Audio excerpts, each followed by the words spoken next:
India voice, आपकी सोच, आपकी आवाज। नमस्कार, आप देख रहे हैं इंडिया वॉइस और मैं हूं आपके साथ पुष्पेंद्र चौधरी। समय हो चला है रिपोर्टर लाइव का, जहां हमारे संवाददाता ग्राउंड जीरो से हर खबर आप तक पहुंचाते हैं। तो पहली खबर का रुख कर लेते हैं। खबर लखनऊ से है, जहां सपा प्रमुख अखिलेश यादव ने बाढ़ग्रस्त इलाकों में राहत सामग्री बांटने का निर्देश दिया है। इस खबर पर ज्यादा जानकारी दे रहे हैं हमारे संवाददाता मोहम्मद आसिफ। उत्तर प्रदेश में बाढ़ बारिश पर भी सियासत तेज हो चली है। खासकर समाजवादी पार्टी बाढ़ बारिश से निपटने की स्थितियों पर लगातार तंज कस रही है। सपा प्रमुख अखिलेश यादव एक्स पर पोस्ट करते हुए बाढ़ बारिश से निपटने की स्थिति पर भी सवाल खड़े कर रहे हैं। हालांकि सपा प्रमुख अखिलेश यादव ने अपने नेताओं को बाढ़ पीड़ितों की खुलकर मदद करने का निर्देश जारी किया है। वहीं यूपी सीएम की टीम 11 भी बाढ़ पीड़ितों की मदद के लिए मैदान में उतर चुकी है। दरअसल उत्तर प्रदेश में लगातार हो रही मूसलाधार बारिश के चलते कई शहरों में जल जमाव की स्थिति पैदा हो गई है।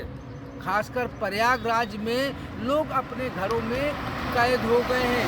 इस स्थिति से निपटने के लिए सीएम योगी आदित्यनाथ ने टीम 11 बनाई है और खास तौर पर निर्देश दिया है कि आपदा पीड़ितों की मदद की जाए और उन्हें हर सुविधा मुहैया कराई जाए। इस बाढ़ और बारिश को लेकर यूपी का सियासी पारा भी हाई हो चला है। समाजवादी पार्टी और सपा प्रमुख अखिलेश यादव लगातार एक्स पर पोस्ट कर योगी सरकार की तैयारियों पर तंज कस रहे हैं। सपा प्रमुख अखिलेश यादव ने आज भी कई पोस्ट किया और कहा कि सरकार के दावों की पोल पूरी तरह से खुल गई है।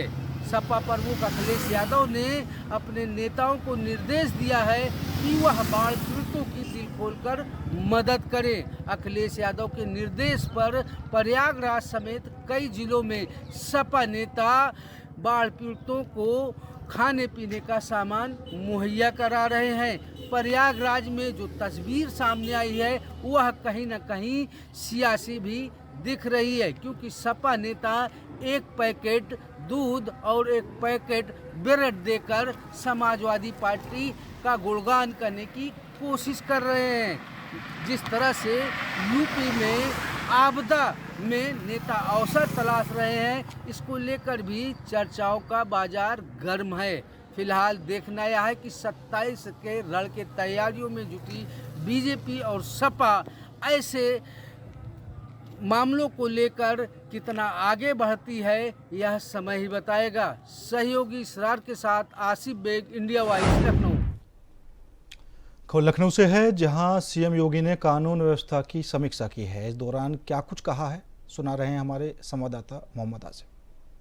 योगी आदित्यनाथ ने वीडियो कॉन्फ्रेंस के जरिए यूपी के सभी डीएम और एसपी से संवाद स्थापित किया। सीएम योगी आदित्यनाथ ने त्योहार को लेकर खास दिशा निर्देश दिया और साथ ही साथ अफसरों को यह निर्देश दिया कि बाढ़ पीड़ितों की मदद के लिए वह तत्पर रहें। साथ ही साथ बाढ़ आपदा में महिला सुरक्षा का भी ध्यान रखा जाए। सीएम योगी आदित्यनाथ ने कल देर रात तक वीडियो कॉन्फ्रेंसिंग के जरिए यूपी के अफसरों को अहम निर्देश दिया। सीएम योगी आदित्यनाथ ने साफ तौर पर कहा कि आपदा शिविर में महिला सुरक्षा का विशेष ध्यान दिया जाए। इसके अलावा रक्षाबंधन त्यौहार को लेकर यूपी पुलिस पूरी तरह से मुस्तैद रहे।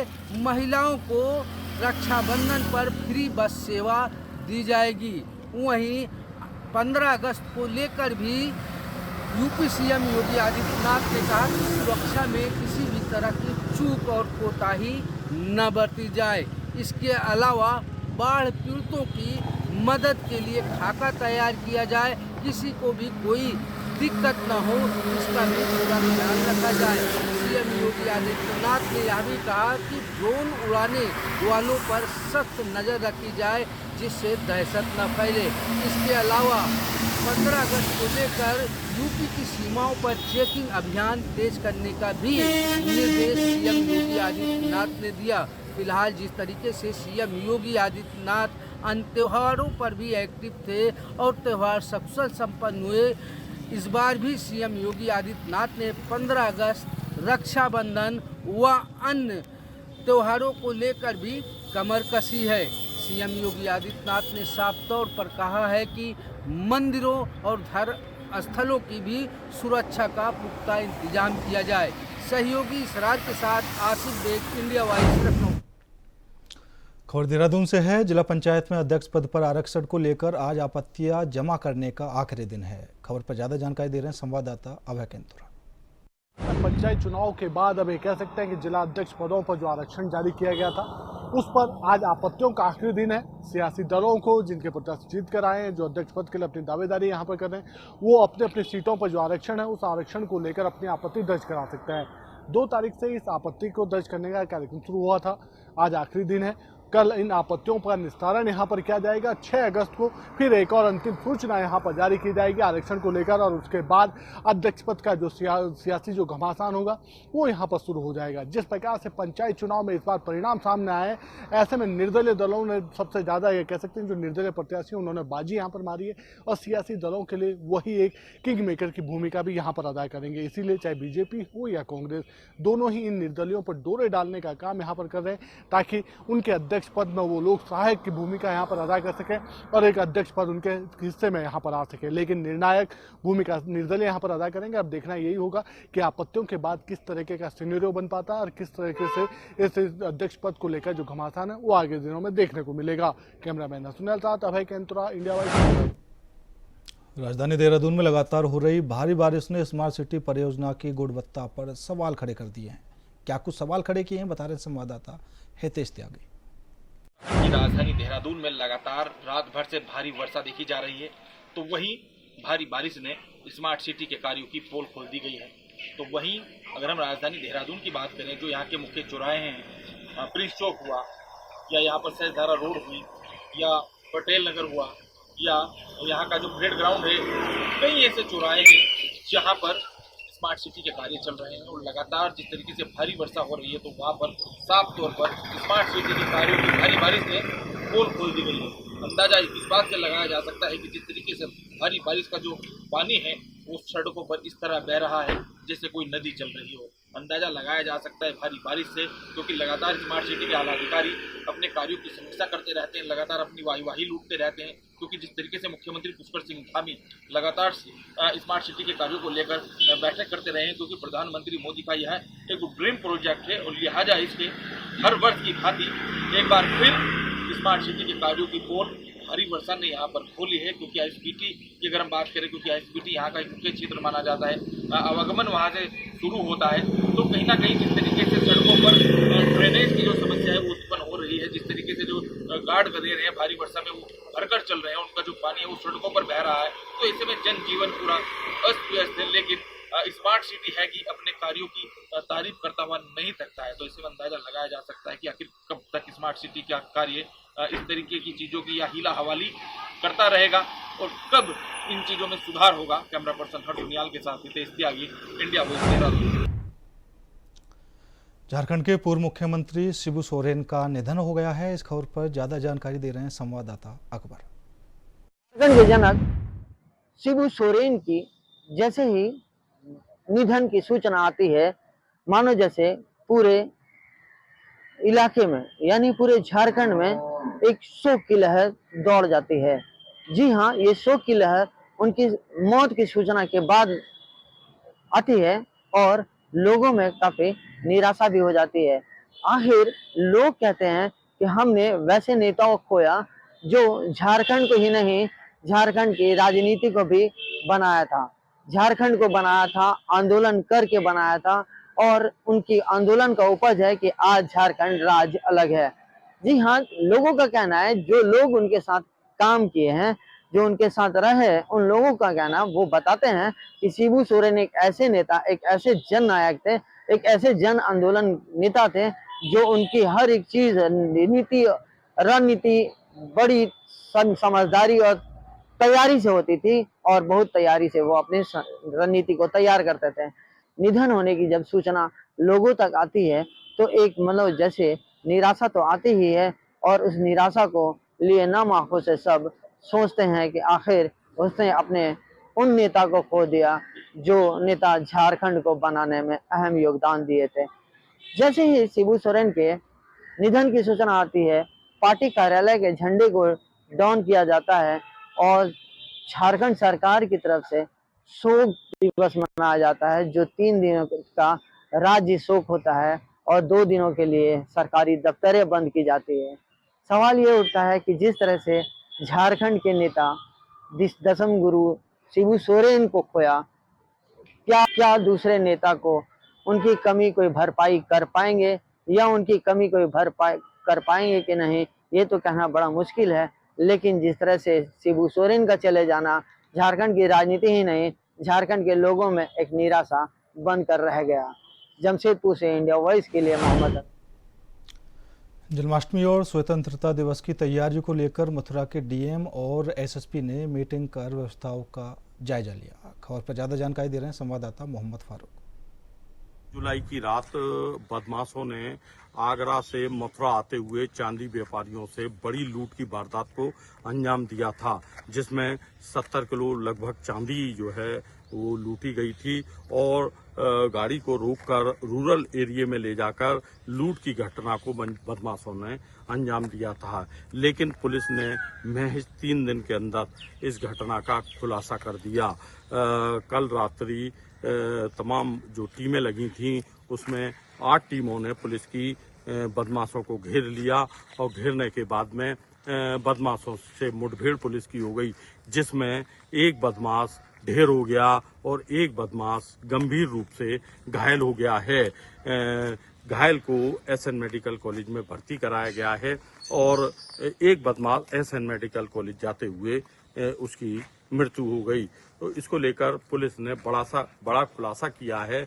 मथुरा पुलिस की ये बड़ी सफलता है। इसमें 100% जो चांदी थी वो लूट की पुलिस ने उनसे बरामद कर ली है, बोलेरो बरामद करी है और तमाम असला जो है उन बदमाशों से बरामद किया है। और जो बदमाश हैं उनकी पूछताछ की जा रही है, उनकी जांच की जा रही है, उनसे पूछताछ की जा रही है कि और बदमाशों का भी जल्द पुलिस जो है पकड़ेगी और इसमें जो है बड़ा खुलासा जल्दी और होगा। इंडिया वॉइस के लिए मैं मोहम्मद फारूक, मथुरा।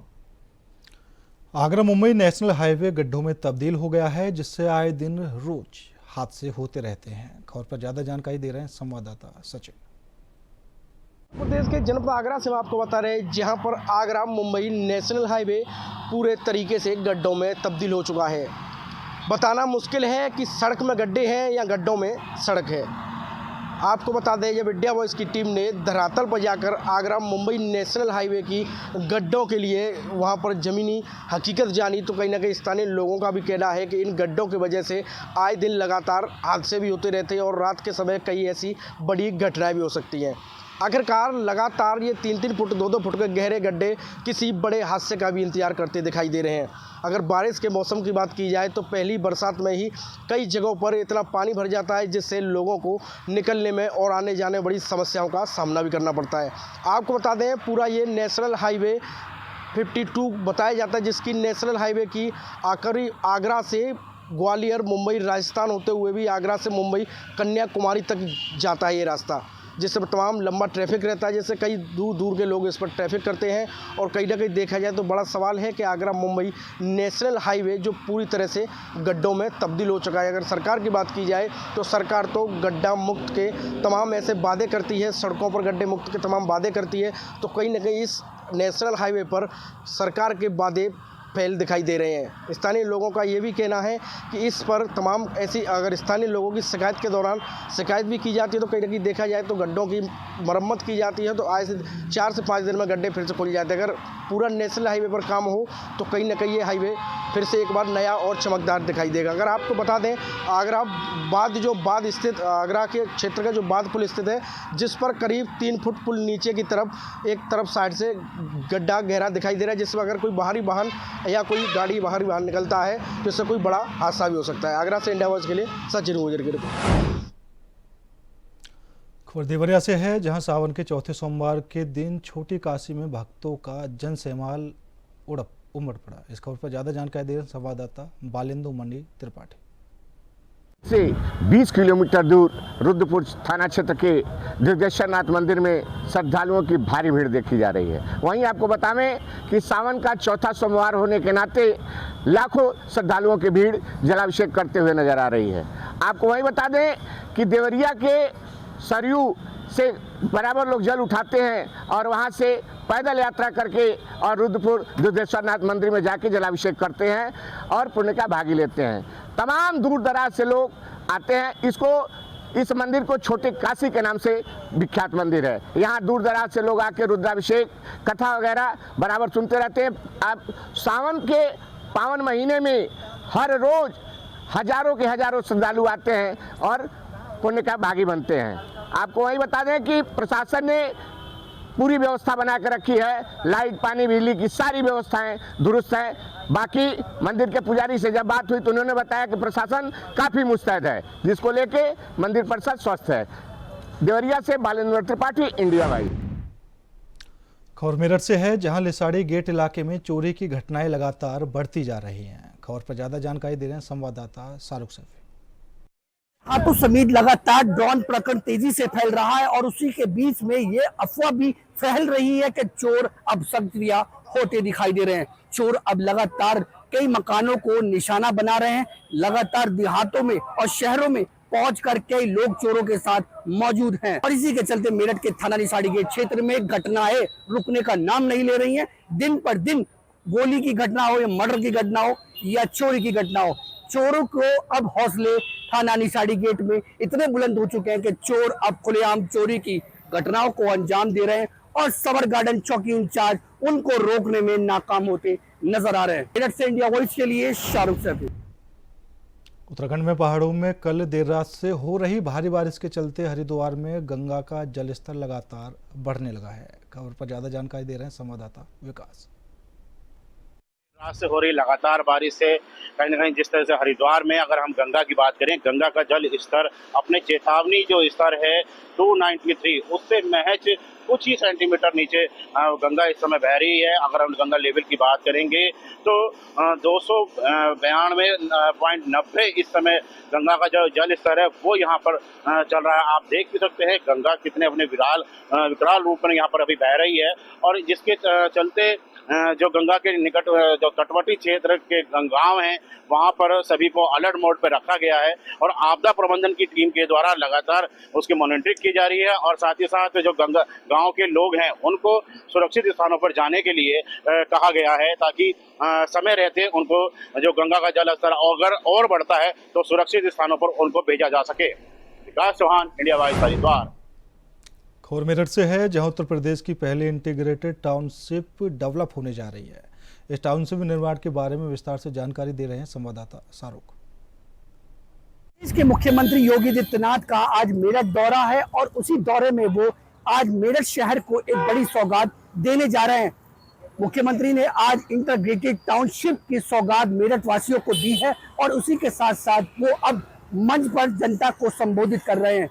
वहां से वो अपने हेलीकॉप्टर से पुलिस लाइन पहुंचेंगे और कार द्वारा वो मेरठ के सर्किट हाउस परिसर में पहुंचेंगे, जहां पर अधिकारियों से 15 मिनट की बैठक होगी। उसके बाद वो यहां से PVNL पहुंचेंगे, वहां का निरीक्षण करेंगे और उसके साथ ही अधिकारियों से बातचीत भी करेंगे। बताया जा रहा है उसके बाद योगी आदित्यनाथ वापस से सर्किट हाउस आएंगे और रात को यही विश्राम करेंगे। ये एक बड़ी सौगात मुख्यमंत्री योगी आदित्यनाथ की मेरठ वासियों को दी जा रही है। मेरठ से इंडिया वॉइस के लिए शाहरुख। आगरा पुलिस कमिश्नर के निर्देश पर अपराधियों के खिलाफ जीरो टॉलरेंस की नीति को अपनाया जा रहा है और उसके खिलाफ कार्रवाई की जा रही है। खबर पर ज्यादा जानकारी दे रहे हैं संवाददाता जिसान अहमद। आगरा पुलिस कमिश्नर दीपक कुमार के निर्देश में आगरा पुलिस जीरो टॉलरेंस नीति के तहत अपराधियों के खिलाफ लगातार कार्रवाई की जा रही है। वहीं 12 जुलाई को हुई एक मोबाइल दुकान में चोरी की घटना के बाद मुकदमा दर्ज किया गया और सर्विलांस एसओजी टीम को इस घटना के खुलासे के लिए लगाया गया था। ये घटना थाना जगदीशपुरा क्षेत्र के अंतर्गत हुई थी, जिसके बाद तमाम टीमें इसमें एक्टिव की गई थी और आज पुलिस ने इस घटना का डीसीपी सिटी सोनम कुमार ने प्रेस वार्ता कर खुलासा कर दिया। बीती रात को आगरा पुलिस और बदमाशों के बीच में मुठभेड़ हुई, जिसमें 2 बदमाशों के पैर में गोली लगी है। वहीं उनके कब्जे से 77 मोबाइल भी पुलिस ने बरामद किए हैं। 2 अवैध तमंचे, खोखा कारतूस, जिंदा कारतूस भी पुलिस ने बरामद किए हैं। मोबाइलों की कीमत की अगर बात की जाए तो अनुमानित कीमत 24 लाख रुपए बताई जा रही है। ये अंतर्राज्यीय गैंग है। यूपी सहित हरियाणा और राजस्थान में ये घटनाओं को अंजाम देते थे। पहले बंद दुकानों की रैकी करते थे, जिसके बाद ये घटना को अंजाम देते थे। लेकिन योगी की पुलिस ने इस घटना का खुलासा किया है। कह सकते हैं कि ये बड़ा अंतर्राज्यीय गैंग था जो तमाम राज्यों में ये घटनाओं को अंजाम देता था। लेकिन आगरा पुलिस कमिश्नर के निर्देश में जिस तरीके से जीरो टॉलरेंस नीति के तहत अपराधियों के खिलाफ कार्रवाई की जा रही है, वहीं इस गैंग का भी खुलासा किया है। दोनों अभियुक्तों को गिरफ्तार कर लिया है। अपने सहयोगी शोएब के साथ जीशान अहमद, इंडिया वॉइस, आगरा। खबर औरैया से है, जहां सावन माह के अंतिम सोमवार पर देवकली मंदिर पर भक्तों की भारी भीड़ देखने को मिली। खबर पर ज्यादा जानकारी दे रहे हैं संवाददाता दीपांशु। सावन माह का आज अंतिम सोमवार है, जिसको लेकर देवकली प्रांगण में भक्तों की भारी भीड़ देखने को मिल रही है। आपको बताते चले कि देवकली मंदिर जनपद का ऐतिहासिक मंदिर है। आसपास के क्षेत्रों से काफ़ी भक्त लोग दर्शन करने के लिए आते हैं। वहीं प्रशासन की बात की जाए तो जिलाधिकारी एवं पुलिस अधीक्षक महोदय ने शिवलिंग के दर्शन करने के बाद और वहाँ मंदिर प्रांगण की सुरक्षा की व्यवस्था का जायजा लिया और वहाँ फिर भक्तों से बातचीत की, वहाँ की उनकी समस्याओं का निदान भी किया। आपको बता दें, मंदिर में आसपास के क्षेत्रों से कांवड़िया भी दर्शन करने के लिए आते हैं और जलाभिषेक करते हैं, जिसको लेकर वहाँ भक्तों की भारी भीड़ देखने को मिलती है। औरैया से इंडिया वॉइस के लिए दीपांशु सावरी।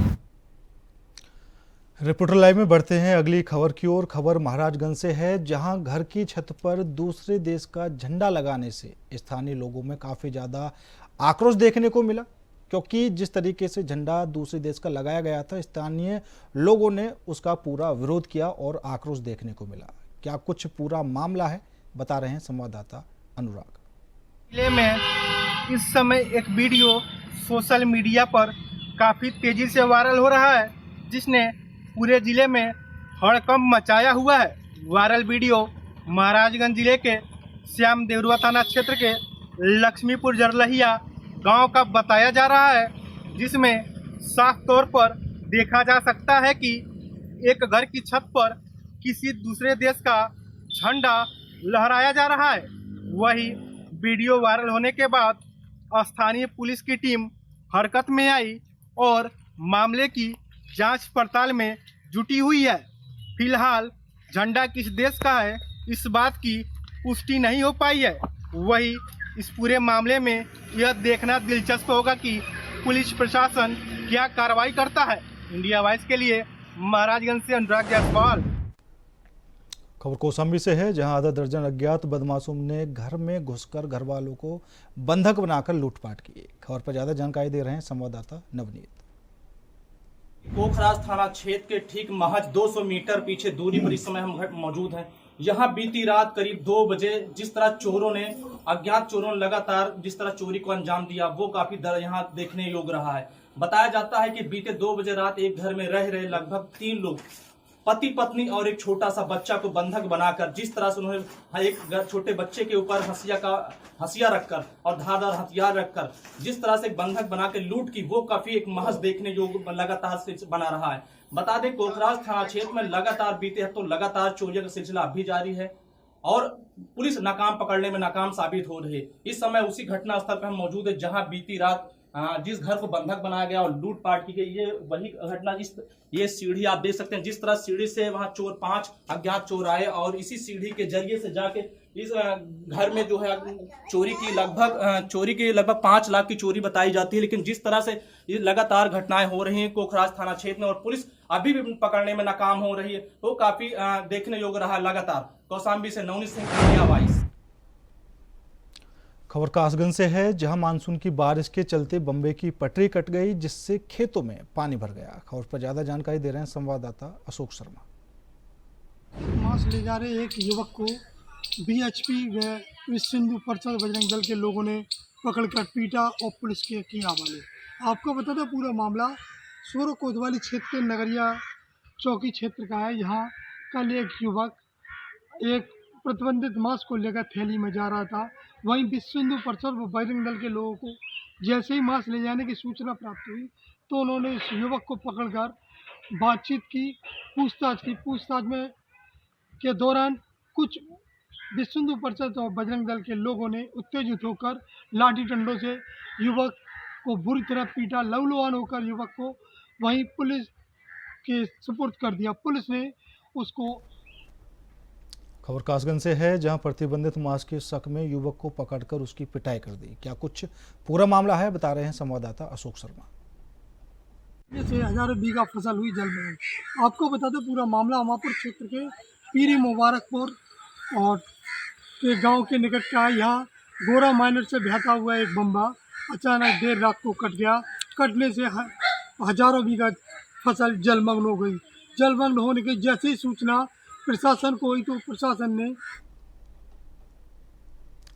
खबर हमीरपुर से है, जहां झोला छाप डॉक्टर की लापरवाही सामने आई है। क्या कुछ पूरा मामला है, बता रहे हैं संवाददाता रुपेश। ये झोला छाप डॉक्टर ने एक बच्ची की जान ले ली। मैं आपको बता दूं ये पूरा मामला हमीरपुर के खुरारा थाना क्षेत्र के लकी मेडिकल स्टोर का है, जहां पर एक डॉक्टर ने झोला छाप डॉक्टर ने बच्ची को गलत इंजेक्शन और गलत दवा दे दी। इसके बाद जब उसके परिजन उसको अपने घर ले जाते हैं, घर ले जाने के बाद उसकी हालत ज़्यादा बिगड़ जाती है तो इसका जिला अस्पताल हमीरपुर लाते हैं। जिला अस्पताल में जब तक लाते उसकी रास्ते में उसकी मृत्यु हो जाती है। जब डॉक्टरों ने उसे देखा तो मृत घोषित कर दिया। इसके बाद जो ग्रामीण है और लकी जो मेडिकल स्टोर में डॉक्टर है झोला छाप उसके ऊपर आरोप भी लगाते हैं। अब इस मामले में देखना है क्या किस तरह की कार्रवाई स्वास्थ्य विभाग करता है। इंडिया वॉइस से रुपेश गुप्ता, हमीरपुर। खबर हमीरपुर से है, जहां कार चालक और ऑटो ड्राइवर के बीच झगड़ा हो गया। आखिर किस बात को लेकर झगड़ा हुआ, बता रहे हैं संवाददाता रुपेश। यहाँ पर वीडियो एक वायरल हो रहा है। मैं आपको बता दूं ये वीडियो हमीरपुर का जो एसपी ऑफिस है उससे कुछ कदमों की दूरी पर एक कार क्रॉस हो रही होती है, जिसको ऑटो चालक को जगह नहीं दे रहा होता। इसको लेकर वहाँ पर मारपीट चालू हो जाती है। मारपीट में आप देख सकते वीडियो के माध्यम से किस तरह लाठी डंडों से ऑटो चालक के साथ मारपीट कर रहे हैं और दौड़ा कर मारपीट भी कर रहे हैं। जब इसकी सूचना वहाँ जो लोग हैं वो बीच बचाव करते हैं। इसके बाद वहाँ से जब निकल ऑटो चालक भाग के अपनी जान। इस मामले की जांच कर रही है इंडिया वॉइस से रुपेश गुप्ता, हमें। फिलहाल रिपोर्टर लाइव में मेरे साथ इतना ही। बाकी देश और दुनिया की तमाम खबरों के लिए देखते रहिए इंडिया वॉइस।